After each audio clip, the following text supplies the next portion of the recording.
Hello everyone, welcome back to my channel, or welcome if you're new.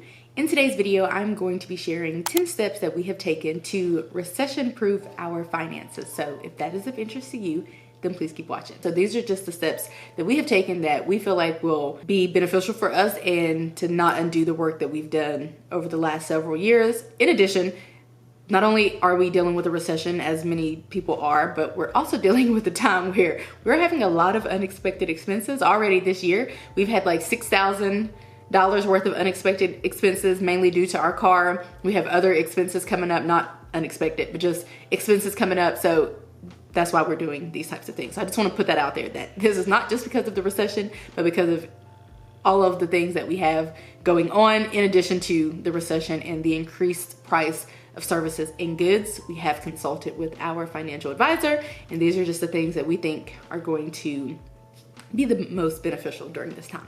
So let's jump in. So the first thing that we did is we stopped our additional retirement contributions. We did that in January once everything started hitting the fan, and we still invest through our employers. We still do a little bit of investing throughout the month, but we're not adding several thousands of dollars to our joint brokerage account and our Roth IRAs during this time because we need our money. So if we didn't need our money now more than ever, we would still invest, because I don't think that being in a recession is a good enough reason to stop investing if you have the funds. Like in our case, I wouldn't think that, let's say we actually make it through each month and we have some money left over. Just because we're in a recession, I wouldn't automatically think to put that money or to stop putting that money towards our additional investments.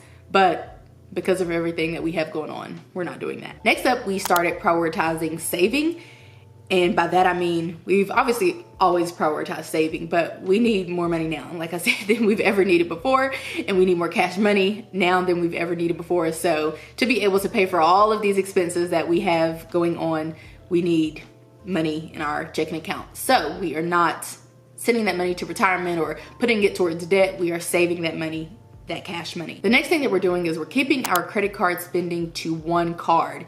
And there are a number of reasons why we're doing that. One, because it's going to make managing our finances easier during this time, but also because we do have one card where we get great perks. It's a newer card that we have, a newer credit card. And because the fact is that if we we get more bang for our buck if we put purchases on that card, because we get more free stuff. So because we want more free stuff right now more than ever, we're putting all of our purchases on that one card, and that is going to afford us a lot of free money as the time goes on.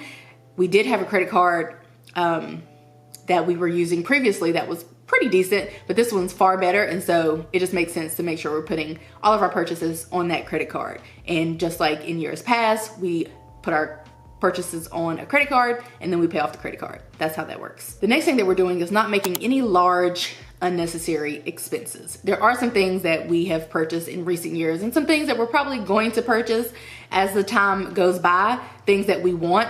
We're not in a place where we have to stop purchasing anything that we want and only purchase our things that we need, but we're not making any large purchases. Like, we thought about upgrading our car at the beginning of the year when our other car died, but we decided against that and did not go purchase a new car, because that would be, a decent car anywhere from like $10,000 to $30,000. And so it just didn't make that much sense during this time to make a purchase of that caliber. And I'm not talking just $10,000 purchases or $20,000 purchases, because we rarely make those, but I'm also talking $1,000 purchases or $500 purchases. We're not making any large purchases for no reason during this time, because we don't have the funds to do so, and it just doesn't really make sense to be trying to ball out during this time given our income. Some people can still ball out. That's not us. Another thing that we're doing is prioritizing cash flowing, which kind of makes sense given the other steps that we've taken. That just means that we're trying to pay cash, or we're going to continue to pay cash for everything. In the past, I'm not opposed to taking on debt, meaning, the couch that I'm sitting on, we put this on an Ashley credit card. There's no interest, and we just made payments on it until it was paid off. It took, I think this couch, this particular love seat, was probably maybe like $500, $600, and we were putting $200 towards the couch each month. So it was paid off in a few months. There was no interest, but we're not doing that right now. There is a few items that I wish that we could have to finish furnishing our home, and without the recession and COVID and all of that, I'm sure we would have been able to finish furnishing our new home by now, but we're just gonna have to wait because I don't wanna pay an inflated amount for the pieces, nor do I want to make any large purchases, nor do I even wanna put them on a credit card, even though we could slowly pay them off. So we're not doing that. Another thing that we're doing now more than ever is DIYing. I can't think of anything that we are choosing to pay for that we can't DIY right now, except for my hair. There's never gonna come a time where I'm going to do my own hair in this type of style because it's just gonna be a mess. I know I have to practice to be good at it, but I just feel like I don't have the energy to be bad at it right now. So I'll try that another time. Plus, my friend does my hair. It's not that expensive. It's not that big of a deal. There's honestly everything, all of our services and goods, a lot of them we kind of get at like a cheaper rate. But anyway, I've talked many times about this before, but I am doing my own nails and my own feet and my own everything. And so we're just choosing, my husband is even going a different route with his hairs to avoid paying $30 or whatever amount for haircuts right now. He's not into it. So we're just trying to DIY a lot of things. We're having lots more meals at home, which that's not really a DIY, but you know what I'm saying? Lots more meals at home, just trying to use our two hands to do and prepare as much as we possibly can, which I realize now is the life that we previously were living was way more lavish than the life that we are living now, but I feel way more content now with doing my own nails and just doing some of the things for myself. So that's one thing that we are doing right now. We're also exploring alternative employment options, particularly me. So my husband is taking some steps to actually increase his income, not due to the recession, but obviously it's a good time to be doing that, I personally think, meaning that once this is all said and done, he'll probably have increased his income by a significant amount, which will be helpful as we continue on our path. But especially me, I have always 3 options for jobs. I'm always looking for new jobs, and not just because we're in a recession, but also it does make me think more about potentially getting higher paying jobs or going after some of these other jobs and increasing my skill set and all of that type of stuff right now.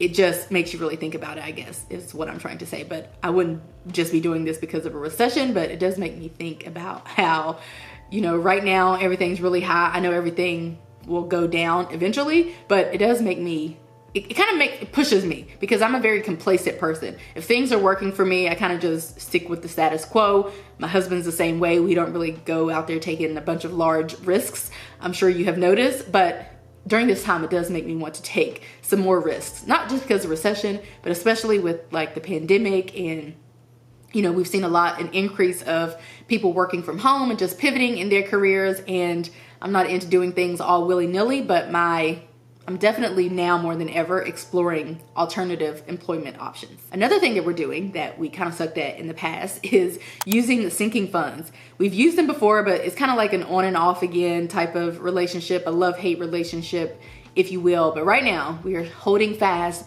to our sinking funds. We've been contributing to them for maybe like 5 months consecutively, which is huge for us. And the purpose of this is to make sure that we are saving for those expenses that are coming up in the future, that we know are coming up, such as our car insurance. We pay that every 6 months or semi-annually. And some of those other types of expenses like our HOA fees, termite control. There are a number of expenses that we pay for quarterly or semi-annually or annually. So we're saving money for those things now, and we're on track for that. And I feel strongly tied to actually utilizing sinking funds right now. Another thing that we're doing is canceling subscriptions that we don't need. We've always done this, but I feel like now more than ever is the time to be eliminating subscriptions or expenses that we absolutely don't need. So we're making sure to kind of hone in on our finances during this time, particularly our subscriptions, because we all know subscriptions can get out of hand. The last thing that we are doing is communicating more about money. I feel like we've always communicated honestly and openly about money, but now we're doing more than that. We're doing more than what we ever imagined. Like whenever it's time to order groceries, in previous years, I already knew, like if my husband's ordering groceries for the week, because he's doing the cooking and all of that for the week, I would know about how much he's going to spend because I know how much everything costs. So if he says I'm going to make X, Y, and Z this week, I would know, okay, well, he's going to buy this, this, and the third, and I know how much that's going to be roundabout.